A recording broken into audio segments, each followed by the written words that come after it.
Hello and welcome to Fierce. This program celebrates the diversity of LGBTIQ identities and perspectives. Fierce is produced in Bundjalung country at 2NCR Lismore and can also be heard on podcast at fiercefm.podbean.com and in New Zealand on Fresh FM, as well as all over Australia through the Community Radio Network. This is Peter Lena, and I want to acknowledge the traditional owners of the lands where you are listening. They took care of these lands sustainably for hundreds of thousands of years and then shared this land with us at great cost to their own lives. I want to honour and thank them for the work they have done and continue to do to care for country and to sit on the earth. I also want to thank the fairies and crones who came before us in history to fight for our human rights, to love fiercely. Fierce. Hello and welcome to the House of Fierce. And right now, the real mother of tropical fruits, Brett Paradise, who has been working in the community sector for many, many decades, including 2010 in Sydney, which is a youth hostel, and now working in aged care in the Northern Rivers back home. How are you? I am fabulous and getting very excited about our new year. That's right, because you're the chairperson of Tropical Fruits at the moment. This is my second year. I had 10 years of not being on the committee and just enjoying the parties. And previous to that, I was chairperson for 10 years before that. Family is something that many of us can take for granted, and also some of us don't even know or have families. How this radio show started was to try and reach out to those elders and youth that are feeling isolated and have a way of them tuning into community and connecting with community. What about Tropical Fruits? You've been going for a long, long time, and now you've got these parties that are bigger than anywhere in Australia. What can you tell me about community connection and how it works? I moved to the area based on the fact that I could see that was an organised group of people who were like-minded and of the LGBTIQ population, and gave me some sort of safety net in a way to say, I think I could live there. 25 years on, it's my forever home, and I couldn't think more. And what I've learnt from that is that if you want to connect to community, you have to find a purpose and you have to put some effort in. Like I really believe that community is what you do. There is no community unless you're actively engaging in some sort of activity with people. Tell us about the House of Fruits. This is the theme for this year's New Year's Eve festival. Yeah, look, New Year is what has become our flagship and massive event, as you pointed out. But our purpose is to really create social inclusion for everyone, LGBTIQ and our friends and family. But we also know that that's really important because sometimes we actually don't have a great, strong connection to our family. House of Fruits came about in reflection of the ballroom scene in the 80s of New York, and where predominantly black trans women were underground because they were really oppressed and not welcomed in a lot of clubs. And they built an underground scene where they really felt pride in who they were and dressed up, and people who created their own families and support networks would show off together and show their pride and how good they were and compete for being the most fabulous and fierce people on the runway. Your friends and the people you build over time, they're your family. You can choose your family and they are just as important as blood. Since you did work for 2010 Youth Hostel for so many years, do you have any insights on community for youth? We as an older generation say young people have it great today. And in fact, probably their experience is very similar to ours. Yes, people's attitudes have changed, but the idea of being different as an adolescent has not. And we often surround ourselves in a bubble of people who accept us. For some families, it is clearly articulated often that that will not be okay. You being different or you being able to be yourself will not be okay. So we still see young people who are forced out of home, some in horrific situations and some are escaping unsafe homes. The Tropical Fruits Festival is not just one night. It's actually a festival that runs over 5 days, and there's events in Lismore, there's the campground where everyone camps, and there's the 3 big parties. Mm-hmm. For listeners who've never made it, what can you tell us about the festival to invite them? The first thing we will say is that if you're wondering whether you're going to enjoy it and whether you will be welcomed, we make it our mission to make sure that anyone if they've lost their group, come alone, go away connected. We welcome them in and introduce them. And I have been seeing people that come back for the last 15 years that I've been involved and have become great friends. So we really do try to create a community while we're there, and we try to make it safe and inclusive for everyone. It's grown, not so much in the New Year's Eve party. We keep our numbers fairly similar so that we can actually keep a grassroots community-based party where we can actually run it. But the festival is now 5 days. We are looking after and camping now just over 1,000 people. It creates a little community, and over time we've built with the people that are there some different events to help maintain them longer and make the experience more enjoyable. So you want to know what we've got this year? Yes, please. Tell us some of the events. This year we've got a few surprises up our sleeve. One of the things that people who do know what we've done is it can be really hard to get a lovely, refreshing, cool drink at 10 p.m. till midnight. We've struggled as a grassroots thing to actually meet that demand with an impromptu bar. So we have actually moved the bar into a stable building, and we have 2 additional bars. One will be a beer and soft drinks bar, like all ranges of beer, and one will be a vodka and soft drinks bar, and then the main bar will be everything. And we have created a system where people will know where to line up and how long they are and who's next in the queue. So I'm really crossing our fingers because we're really conscious that people have kind of fed back to us, come on, this is really hard to get a drink before midnight. And what that opened up is because cabaret is so popular, which none of us saw coming 15 years ago, how huge that would be. It now has its own purpose-built, huge auditorium tent with a flooring. Woohoo! I know, it will be fabulous. Much more comfortable and less squeezy for everyone to get in. It will fit well over 200 people. We are also having a huge runway, and families, like they did in New York in the 80s, have been asked to register their names as a group, doing their own mini ballroom walk, which will be fun to watch. We will have Honcho Disco coming and doing the Gem Club on the night, creating a new thing, which is a lovely partnership to do. Oh, this is my absolute favourite, Recovery. We're going to have karaoke in one of the tents. The dome will be open, Recovery as well, so there will be an extra dance space. So an extra dance space, karaoke going on, and then we'll be asking all of those drags that are still standing and drag kings to come and battle it out for the best performance at the end of the festival. Oh my goddess, what fun. I know. Our event coordinator, Penny Clifford, who has had oodles of experience working and managing clubs in Sydney, has come up with some brilliant ideas this year, and I think really led us down a path to re-envisage some new things. Saying that, we have done some remarkable stuff over the years, and it has not been easy to manage New Year, and in fact it has dominated a lot of our work because it was probably our only income earner. Being able to think and re-establish patterns that we had fallen into was great. 15 years ago, when you first started with Fruits, what was the song that you danced to? This always comes to me from my memories of early days. I don't know it was my first. It wouldn't have been my first because attending as an attendee would have been in 95 in a little hall somewhere. Repentance Creek Hall, I think. It would have been well, we were doing Corndale, Repentance, Coorabell.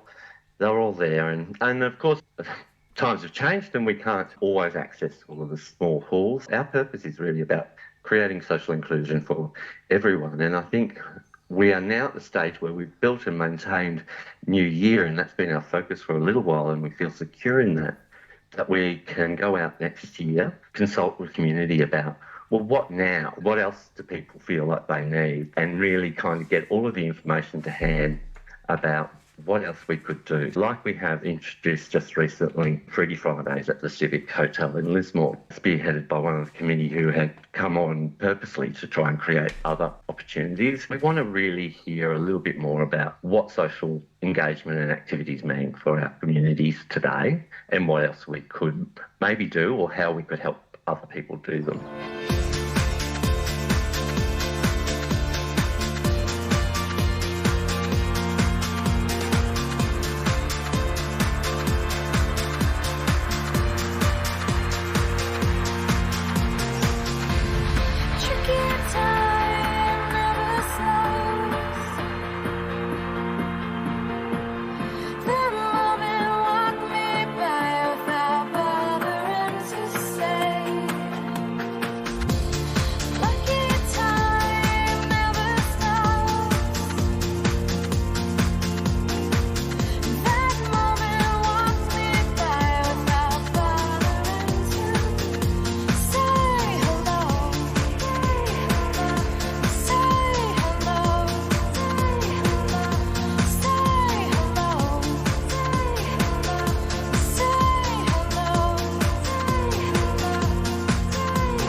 That was Deep Dish, Say Hello, Brett Paradise's favourite song from the 90s when he was starting out as chairperson of Tropical Fruits. And you've talked about the changes in community, and we've had 10 years of a gender diversity space. Yeah, we're all different people within different identities, and the way we fit within that is very different. And sometimes it's really nice to have a space where you can just be you and amongst people who are similar. People came to us and volunteered their time and wanted it. When people say we want to put in the effort to do this, and there have been 10 years of ICs and 2 ICs and volunteers putting that tent together, you know, we had a women's space, we have the men's space, we have a range of spaces, and to be able to maintain a gender diverse space and have that for 10 years has been incredible. There will be some celebrations, and there will be an art piece acknowledging that going on in our art space this year. My favourite event year after year at the festival is going to Woolworths, because usually I go to Woolworths and I see everyone I know in Woolworths shopping, but during the days leading up to New Year's, suddenly there's all these really fit, half-naked folk doing their shopping, looking incredible in very short outfits. But surely you see me there doing that all year, don't you? I have never seen you in Woolworths, which is probably a good thing. No, you'll have to go to the markets for that. Yes, that's right.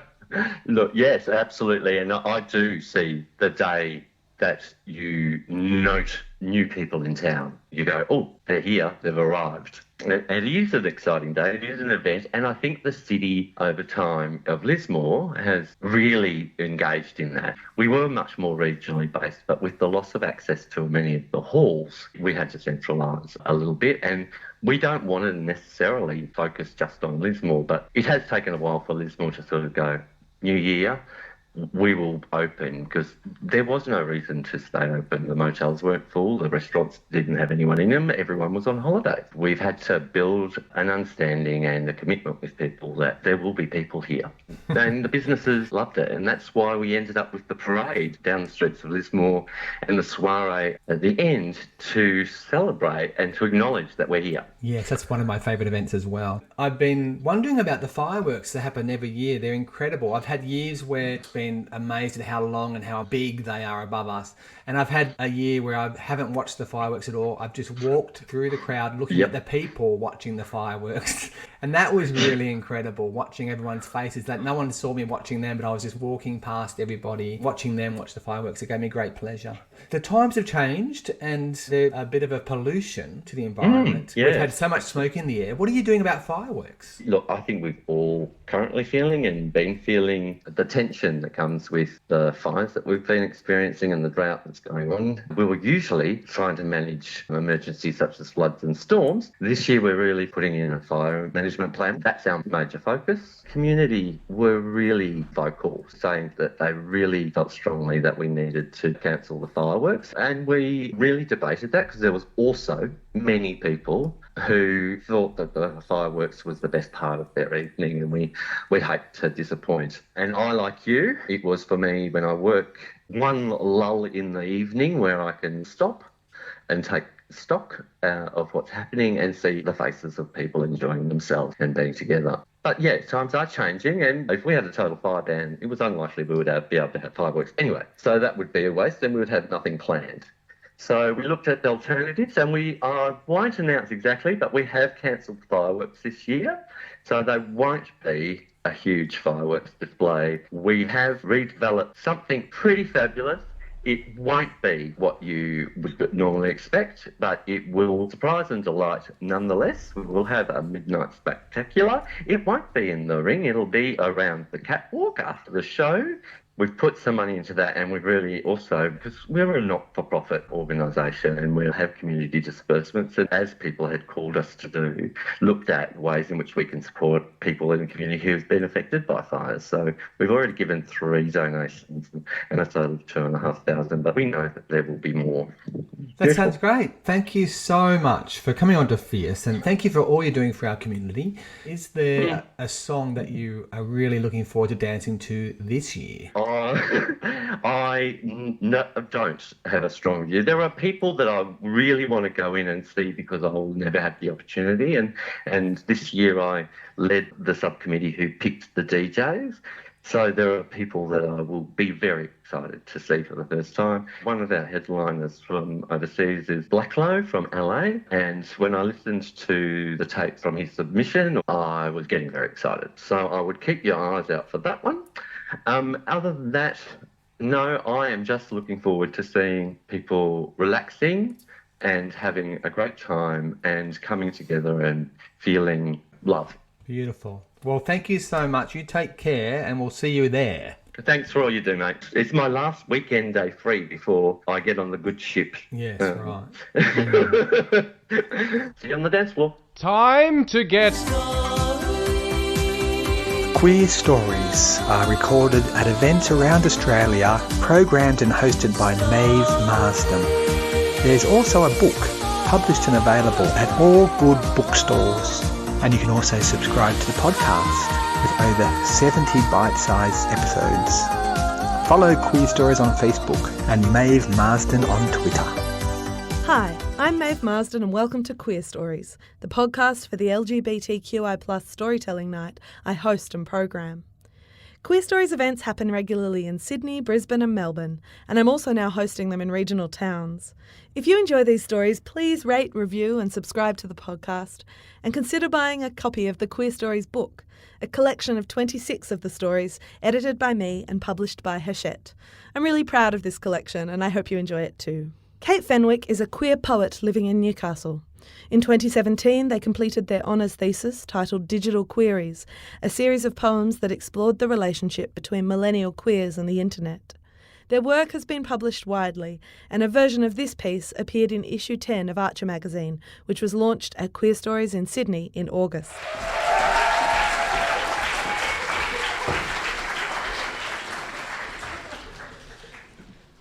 Before I share my story tonight, I'd like to acknowledge that it was written on country belonging to the Awabakal and Worimi peoples.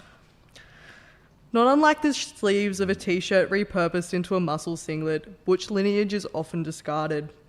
A cog in a seemingly much larger LGBTQIA star wheel, butch history is seldom tracked. It sits calmly in the corner of a quiet pub, a schooner in one hand and a cigarette in the other. It swaps stories with a syntax that is so uniquely butch in a manner that slides within folds of forgotten handkerchiefs and crinkled love letters. My initial encounters with butch weren't visions of beautiful, polished women in perfectly tailored suits. The building blocks of my narrative are stereotype butch, butch that isn't diverse, butch that is peppered with toxic masculinity. I grew up in Newcastle, a working class heartland with roots in alcoholism and steel. The trajectory that butch women followed in my town was one of poorly fitting stubbies, chain smoking, and bad 90s tribal tattooing. I cringe looking back on my desperation to love my body in floral dresses as a young teenager, and my abject desire to reject the masculine aspects of myself for fear of falling into those tired and true patterns of existence. And at my core, I've always been a butch person attracted to butch people.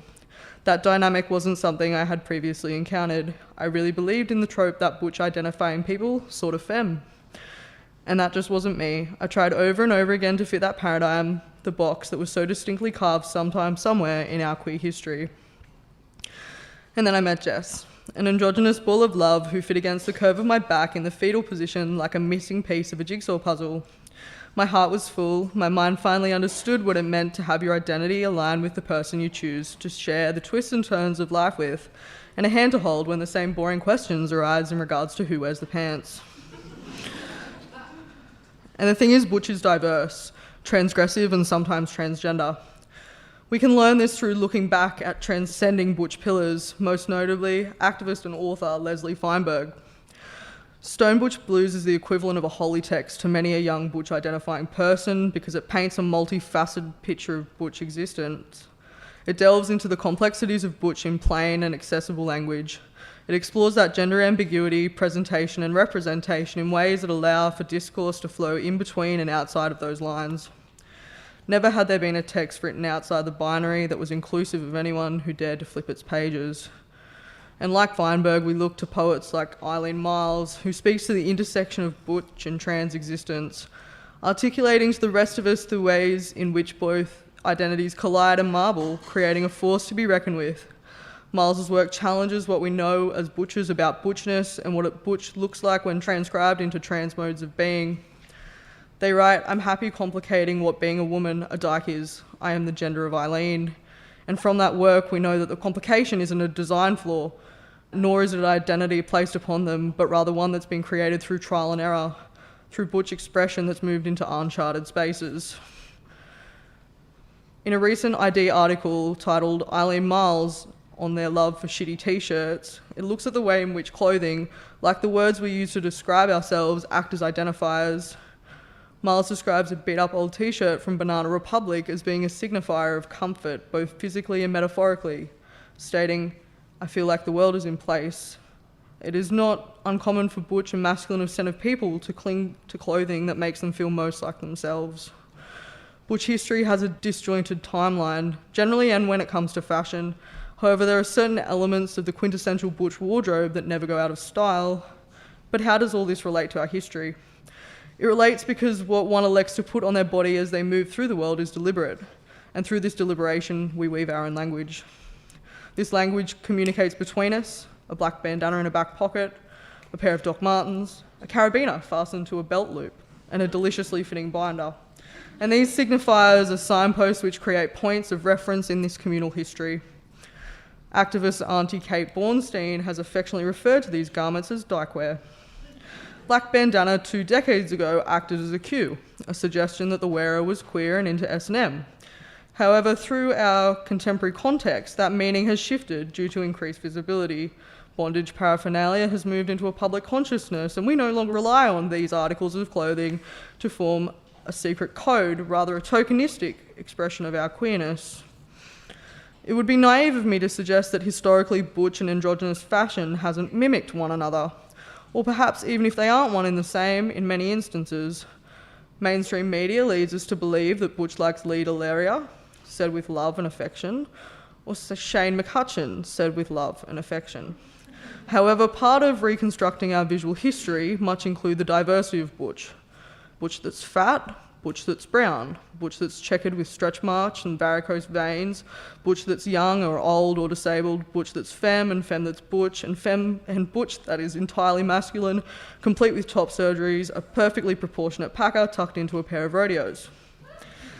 In 1994, photographer Catherine Oppie came into our cultural consciousness with a series of portraits exploring the Los Angeles leather dyke community, butch identity in the self, and then again 10 years later in 2004. The 2004 series saw Oppie capture a different facet of butch. These images revealed a softness within butch identities, allowing for the first time glimpses into butch vulnerability, and reminding the community that softness and butchness are not mutually exclusive.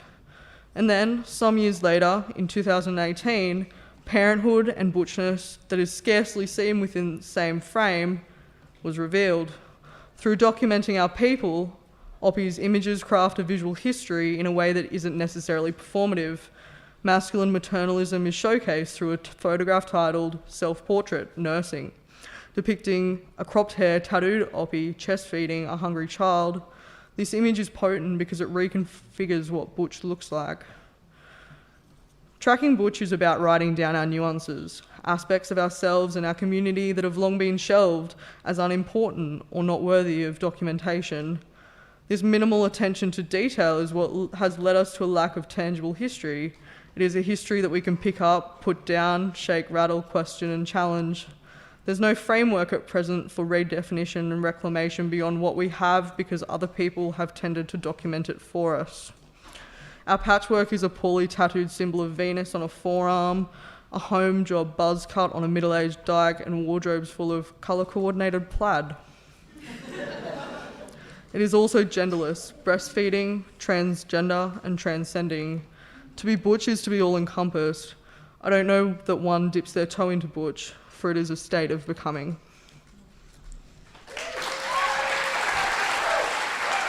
Thank you for listening to Fierce, This program celebrates the diversity of LGBTIQ identities and perspectives.